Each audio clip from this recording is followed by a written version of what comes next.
La carta robada. Por Edgar Allan Poe.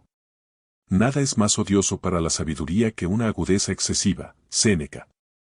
En París, poco después del anochecer, una tarde racheada del otoño de 18, estaba disfrutando del doble lujo de la meditación y de una espuma de mar, en compañía de mi amigo Sir Auguste Dupin, en su pequeña biblioteca trasera, o armario de libros, au troisième, N grados 33, Rue Dunot, Faubourg St. Durante al menos una hora habíamos mantenido un profundo silencio mientras que cada uno, para cualquier observador casual, podría haber parecido intensa y exclusivamente ocupado con los remolinos de humo que oprimían la atmósfera de la cámara. Por mi parte, sin embargo, estaba discutiendo mentalmente ciertos temas que habían sido materia de conversación entre nosotros más temprano en la velada. Me refiero al asunto de la calle Morgue y al misterio que rodea al asesinato de Marie Roget. Por lo tanto, consideré una especie de coincidencia que la puerta de nuestro apartamento se abriera de par en par. Y dejara entrar a nuestro viejo conocido, el señor G., el prefecto de la policía parisina. Le dimos una calurosa bienvenida porque había casi la mitad de divertido que de despreciable en aquel hombre y hacía varios años que no lo veíamos. Estábamos sentados en la oscuridad, y Dupin se levantó para encender una lámpara, pero volvió a sentarse, sin hacerlo, cuando G. dijo que había venido para consultarnos, o más bien para pedir la opinión de mi amigo, sobre algún asunto oficial que había ocasionado muchos problemas. Si hay algún punto que requiera reflexión, observó Dupin, mientras se abstenía de encender la mecha, lo examinaremos para mejor propósito en la oscuridad. Esta es otra de tus ideas raras, dijo el prefecto, que tenía la costumbre de llamar raro todo lo que escapaba a su comprensión y por tanto, vivía entre una legión absoluta de rarezas. Muy cierto, dijo Dupin, mientras entregaba una pipa a su visitante y le acercaba una cómoda silla. ¿Y cuál es la dificultad ahora? Yo pregunté. Espero que no haya nada más relacionado con el asesinato. Oh, no nada de esa naturaleza. El hecho es que el asunto es muy sencillo y no tengo ninguna duda de que podemos gestionarlo suficientemente bien nosotros mismos. Pero, luego pensé que a Dupin le gustaría oír los detalles, porque es excesivamente extraño. Simple y extraño, dijo Dupin. ¿Por qué? Sí, tampoco exactamente eso. El hecho es que todos hemos estado bastante desconcertados porque el asunto es muy simple y sin embargo, nos desconcierta por completo. Tal vez sea la simplicidad misma de la cosa lo que te hace culpable, dijo mi amigo. ¿Qué tonterías dices? Respondió el prefecto riendo a carcajadas. Quizás el misterio sea demasiado claro, dijo Dupin. Oh, cielos santos. ¿Quién ha oído hablar alguna vez de una idea así? Un poco demasiado evidente. Ja. Ja. Ja, ho. Ho. Ho. Rugió nuestro visitante, profundamente divertido. Supongamos que usted detalla, dije, los detalles de su búsqueda. La verdad es que nos tomamos nuestro tiempo y buscamos por todas partes. Tengo una larga experiencia en estos asuntos. Tomé todo el edificio, habitación por habitación dedicando las noches de una semana entera a cada uno. Examinamos, primero, el mobiliario de cada apartamento. Abrimos todos los cajones posibles y supongo que usted sabe que, para un agente de policía debidamente capacitado, un cajón secreto es imposible. Cualquier hombre es un imbécil que permite que se le escape un cajón secreto en una búsqueda de este tipo. La cosa es tan clara. Hay una cierta cantidad de volumen, de espacio, que debe tenerse en cuenta en cada gabinete. Entonces tenemos reglas precisas. La 50ª parte de una línea no podía escaparnos. Después de los armarios cogimos las sillas. Los cojines los palpamos con las finas y largas agujas que me has visto utilizar. A las mesas les quitamos las tapas. Oh, Dupin, todavía serás mi muerte. ¿Y cuál es, después de todo, el asunto que nos ocupa? Yo pregunté. Bueno, te lo diré, respondió el prefecto, dando una larga, firme y contemplativa bocanada, y se acomodó en su silla. Te lo diré en pocas palabras pero, antes de comenzar, permítame advertirle que este es un asunto que exige el mayor secreto, y que muy probablemente perdería el puesto que ocupo ahora, si se supiera que se lo confía a alguien. Continúe, dije. ¿O no?, dijo Dupin. Bien entonces. He recibido información personal, de muy alta dirección, de que cierto documento de última importancia ha sido robado de los aposentos reales. Se conoce al individuo que lo robó. Esto sin lugar a dudas se le vio tomarlo. Se sabe también que aún permanece en su poder. ¿Cómo se sabe esto?, preguntó Dupin. Se deduce claramente, respondió el prefecto, de la naturaleza del documento y de la no aparición de ciertos resultados que se producirían inmediatamente si saliera de la posesión del ladrón. Es decir, de que lo emplee tal como debe diseñarse al final para emplearlo. Sé un poco más explícito, le dije. Bueno, puedo atreverme a decir que el papel otorga a su poseedor cierto poder en un determinado sector donde ese poder es inmensamente valioso. Al prefecto le gustaba la jerga diplomática. Todavía no lo entiendo del todo, dijo Dupin. No. Bien, la revelación del documento a una tercera persona, cuyo nombre será anónimo, pondría en duda el honor de un personaje de la más exaltada posición y este hecho da al poseedor del documento un ascendiente sobre el ilustre personaje cuyo honor y paz están tan en peligro. Pero este ascendiente, interpuse, dependería del conocimiento que el ladrón tuviera del conocimiento que el perdedor tuviera del ladrón. ¿Quién se atrevería? El ladrón, dijo G., es el ministro de, que se atreve a todo, tanto a lo impropio como a lo propio de un hombre. El método del robo no fue menos ingenioso que audaz. El documento en cuestión, una carta, para ser franco, había sido recibido por el personaje robado mientras estaba solo en el tocador real. Durante su lectura fue repentinamente interrumpida por la entrada del otro personaje exaltado de quien especialmente era su deseo de ocultárselo. Después de un apresurado y vano intento de guardarlo en un cajón, se vio obligada a colocarlo, abierto como estaba, sobre una mesa. La dirección, sin embargo, era la de arriba y, al no exponerse el contenido, la carta pasó desapercibida. En este momento entra el ministro de. Su ojo de lince percibe inmediatamente el papel, reconoce la letra de la dirección, observa la confusión del personaje al que se dirige y desentraña su secreto. Después de algunas transacciones comerciales, realizadas a toda prisa en su forma habitual, saca una carta algo similar a la en cuestión, la abre, finge leerla y luego la coloca en estrecha posición junto a la otra. De nuevo conversa, durante unos 15 minutos, sobre los asuntos públicos. Finalmente, al despedirse, toma también de la mesa la carta a la que no tenía derecho. Su legítimo dueño vio, pero, por supuesto, no se atrevió a llamar la atención sobre el acto, en presencia del tercer personaje que estaba a su lado. El ministro se fue dejando su propia carta, una sin importancia, sobre la mesa. Aquí, entonces, me dijo Dupin, tienes precisamente lo que exiges para completar el ascendiente, el conocimiento que tiene el ladrón del conocimiento que el perdedor tiene del ladrón. Sí, respondió el prefecto.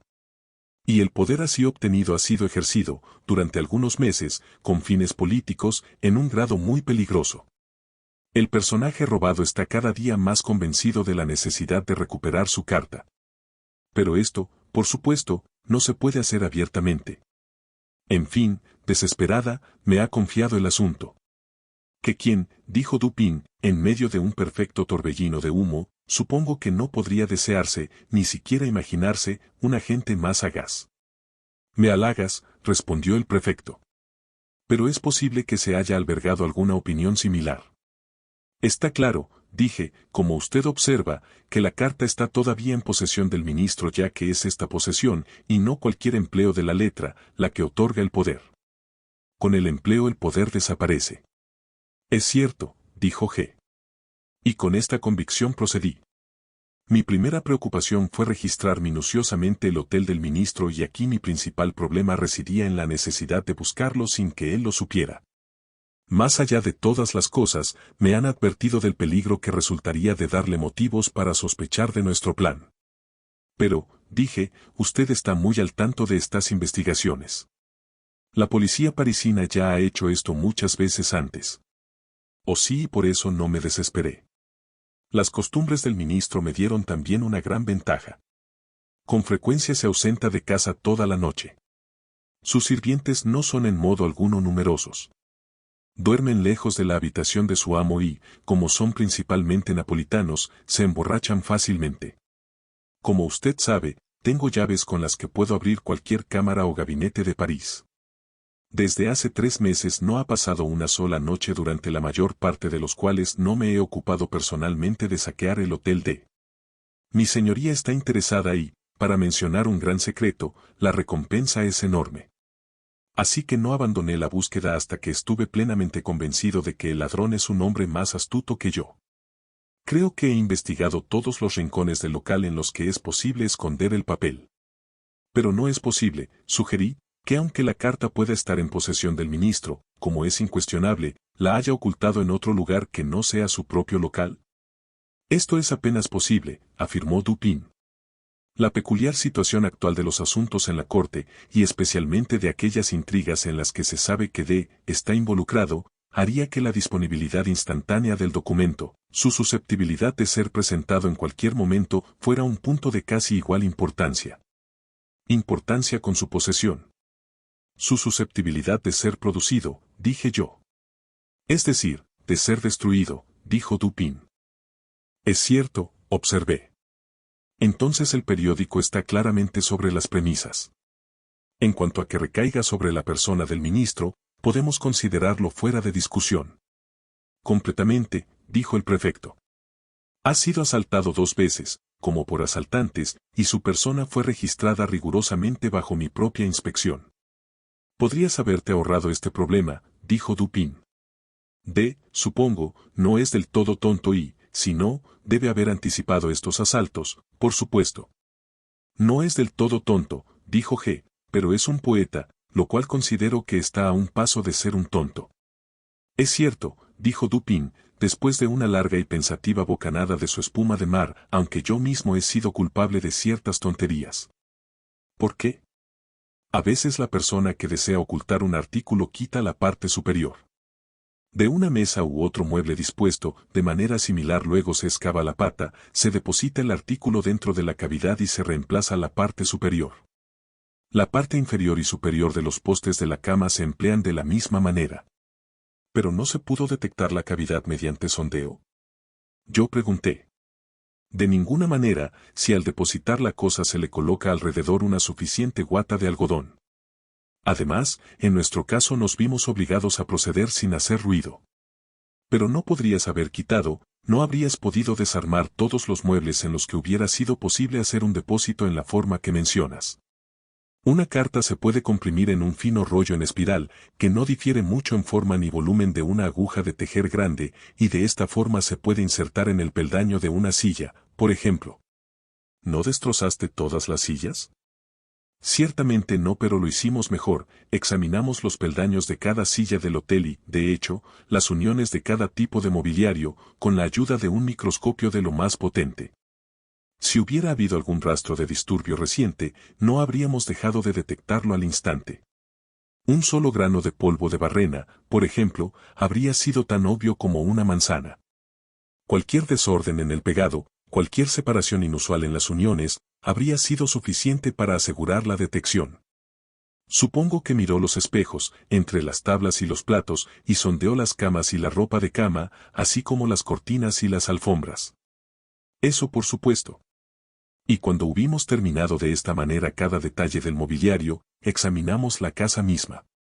Dividimos toda su superficie en compartimentos, que numeramos, para que no se nos escapara ninguno.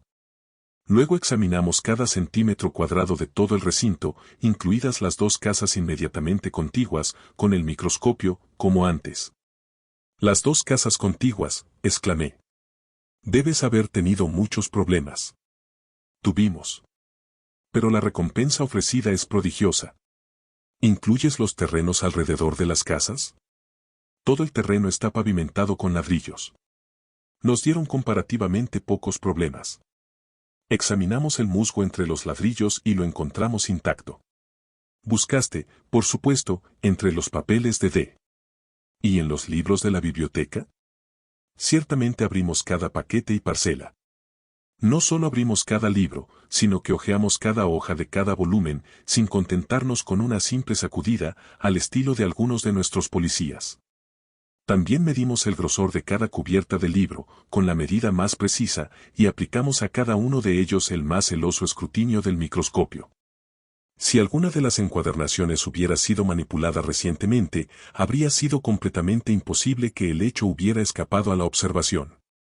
Unos 5 o 6 volúmenes, solo de las manos del encuadernador, sondeamos cuidadosamente, longitudinalmente, con las agujas. ¿Exploraste los pisos debajo de las alfombras? Sin lugar a dudas. Quitamos todas las alfombras y examinamos las tablas con el microscopio. ¿Y el papel en las paredes? Sí. ¿Miraste en los sótanos? Lo hicimos. Entonces, le dije, ha estado cometiendo un error de cálculo y la carta no está en el local, como supone. Me temo que tiene razón, dijo el prefecto. Y ahora, Dupin, ¿qué me aconsejarías que hiciera? Hacer una investigación exhaustiva del local. Eso es absolutamente innecesario, respondió G. No estoy más seguro de respirar que de que la carta no esté en el hotel. No tengo mejor consejo que darte, dijo Dupin. ¿Tiene, por supuesto, una descripción precisa de la carta?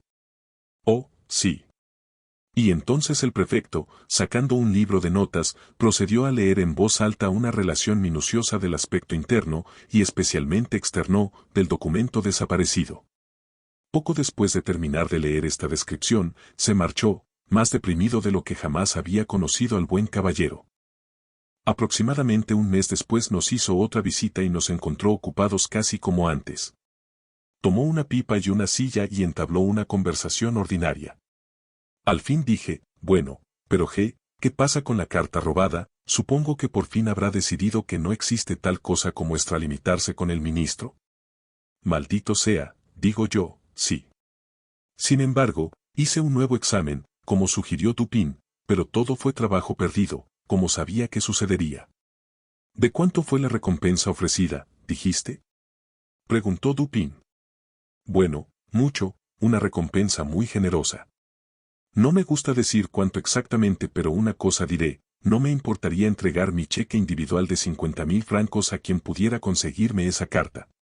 Lo cierto es que cada día cobra más importancia y últimamente la recompensa se ha duplicado. Sin embargo, si se triplicara, no podría hacer más de lo que he hecho. Bueno, sí, dijo Dupin, arrastrando las palabras, entre el olor a espuma de mar, realmente, creo, G, que no te has esforzado, al máximo en este asunto. ¿Podrías hacer un poco más, creo, eh? ¿Cómo? ¿De qué manera? ¿Por qué, Paf, podrías, Paf, recurrir a un abogado en el asunto, eh? Paf, ¿recuerdas la historia que cuentan de Abernethy? No. Cuelguen a Abernethy. Para estar seguro, cuélgalo y bienvenido. Pero, una vez, cierto rico avaro concibió el propósito de recurrir a este Abernethy para obtener una opinión médica. Iniciando a tal efecto una conversación ordinaria en una empresa privada, insinuó su caso al médico, como el de un individuo imaginario. Supongamos, dijo el avaro, que sus síntomas son tal o cual. Ahora, doctor, ¿qué le habría indicado que tomara? Llevar, dijo Abernethy, bueno, sigue el consejo, sin duda. Pero, dijo el prefecto un poco desconcertado, estoy perfectamente dispuesto a aceptar consejos y a pagar por ellos. Realmente daría 50.000 francos a quien quisiera ayudarme en este asunto. En ese caso, respondió Dupin, abriendo un cajón y sacando un talonario de cheques, también puedes extenderme un cheque por la cantidad mencionada. Cuando la hayas firmado, te entregaré la carta. Me quedé asombrado. El prefecto parecía absolutamente estupefacto. Por algunos minutos permaneció mudo e inmóvil, mirando incrédulo a mi amigo con la boca abierta y los ojos que parecían salirse de las órbitas, aparentemente recuperándose en cierta medida. Cogió una pluma y, después de varias pausas y miradas vacías, finalmente llenó y firmó un cheque por 50.000 francos y se lo entregó a Dupin por encima de la mesa. Este lo examinó atentamente y lo guardó en su cartera. Luego, abriendo un escritorio, sacó de allí una carta y se la entregó al prefecto.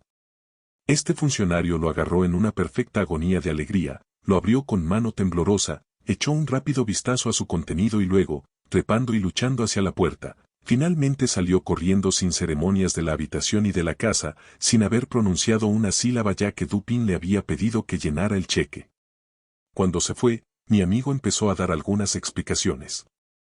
La policía parisina, dijo, es sumamente capaz a su manera. Son perseverantes, ingeniosos, astutos y completamente versados en el conocimiento que sus deberes parecen exigir principalmente. Así, cuando G. nos detalló su modo de registrar las instalaciones del Hotel D, sentí plena confianza en que había realizado una investigación satisfactoria en lo que respecta a sus trabajos. ¿Hasta dónde se extendieron sus labores? Dije yo. Sí, dijo Dupin. Las medidas adoptadas no solo fueron las mejores de su tipo, sino que se llevaron a cabo con absoluta perfección. Si la carta hubiera sido depositada dentro del alcance de su búsqueda, estos tipos, sin lugar a dudas, la habrían encontrado. Simplemente me reí. Pero él parecía bastante serio en todo lo que decía. Las medidas, entonces, continuó, fueron buenas en su tipo y bien ejecutadas. Su defecto radicaba en que eran inaplicables al caso y al hombre. Cierto conjunto de recursos muy ingeniosos son, para el prefecto, una especie de lecho de Procusto, al que adapta a la fuerza sus diseños.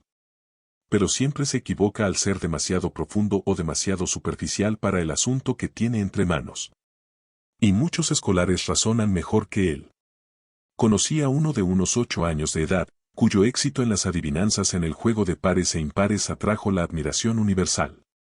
Este juego es sencillo y se juega con canicas. Un jugador tiene en su mano varios de estos juguetes y le pregunta a otro si ese número es par o impar. Si la suposición es correcta, el que adivina gana 1, si se equivoca, pierde 1. El chico al que hablo ganó todas las canicas del colegio. Por supuesto, tenía algún principio de adivinación y esto residía en la mera observación y medición de la astucia de sus oponentes. Gracias por acompañarnos en la obra de Edgar Allan Poe. La carta robada. Esperamos que haya disfrutado esta historia y, si lo hizo, considere darle me gusta, comentar, compartir y suscribirse.